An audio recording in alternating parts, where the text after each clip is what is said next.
Buongiorno, mi chiamo Kristen. Hi, my name is Kristen, and I am excited to tell you and let you follow along with our crazy journey on buying our house in Sicily. I am in the US right now and getting ready to go in November on another trip. And hopefully, we will have closed at that point in time. I'd say we're like at a 50-50 chance at this point.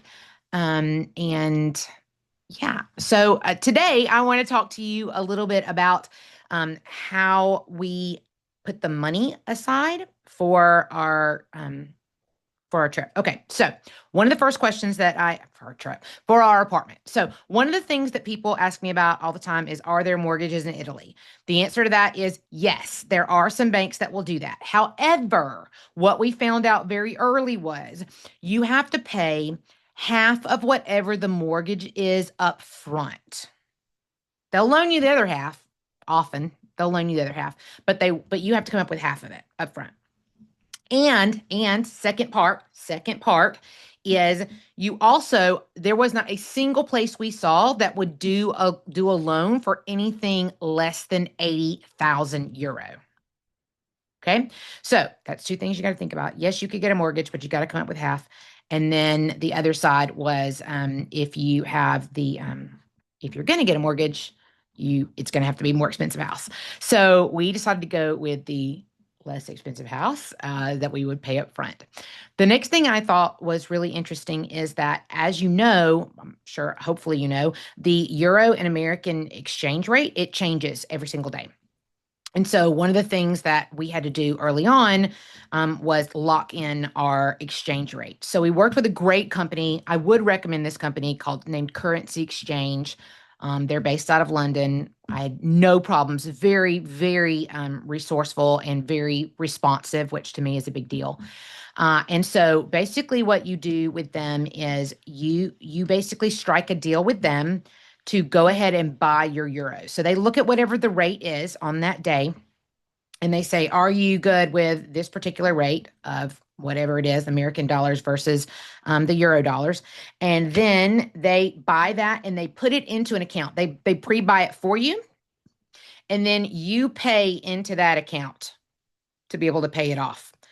As far as I can tell, they're not going to release that money to the actual owner of the company, or I mean, owner of the apartment, until you pay your portion. So we did. I wanted it to get done a little bit faster, so I paid mine up front because I was thinking we were going to close at the end of September, which did not happen, but we paid all that in. Now, this was really, really good move for us because the dollar has been all over the place since we bought. And actually, we were very, very lucky because the tariffs had not gone into effect but when we locked in our euro price. So I would highly recommend working with currency exchange or some sort of exchange that will pre-buy your euro or whatever it is. If you're buying in another country, they'll pre-buy that, hold that in the account until it's time for you to move that money over. That's the best way to lock it in, because we would have paid thousands of dollars more on the exchange rate if we would have waited. So I highly recommend that you do that. So understand, yes, there are mortgage options. Yes, you can do currency exchange. You could do, I would imagine you could do a personal loan if you wanted to, if you could come up with that, some sort of loan. I would imagine some people do it as business loans for people who are going to buy rental property. But none of that is anything we did. We just went with cash out of savings in order to pay that. But I highly recommend the currency exchange rate. And then the other things, there's been a few other things that have crept up on us cost-wise that I wasn't expecting. One of the big things, and this was quite interesting for me, is when we got the report back so there's a surveyor that goes to look at the apartment, make sure it's in good condition, because they have to reveal all that information to you.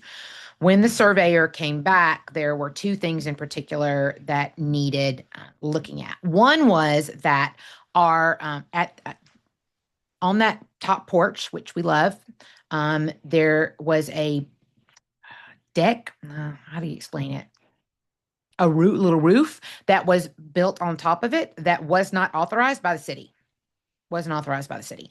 So that means that it had to be regulated. Well, it didn't have to be regulated. Pardon me. It would have been perfectly fine for me to hope that they didn't bust me on it later on.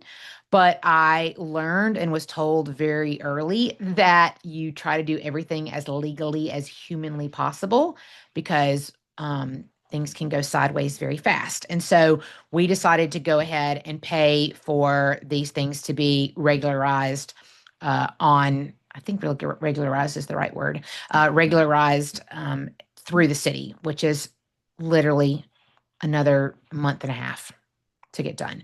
And it cost money. So I had to pay the surveyor to do it. I had to pay the surveyor to actually look the first time. I had to pay the surveyor to file the reports. So I'd say we're around 5,000 in on the surveyor.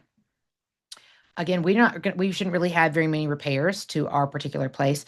There is a water situation that we're not quite sure how we will deal with once we live there full time, but that's not something we're worried about at this particular moment. Everything else was in great condition, so we were really lucky as far as that works. I don't really know how people that buy these little like $1 houses or these completely gutted houses, unless you can do all that work yourself, like unless you're a contractor and you're really good at plaster repair or something, I have no idea how you would do this. I guess you find somebody who knows a guy and you pay that person to do it. But luckily our place is in pristine condition. That's part of why we decided to go with it. So yeah. So the money thing is definitely something you'll need to think about. But again, we're gonna get out of this whole place with all of our fees, all of our taxes. Oh, let me talk about taxes real fast. So there were two options for us as far as taxes went. We could pay resident taxes, and you could pay vacation home taxes. Now, the resident taxes are less, right?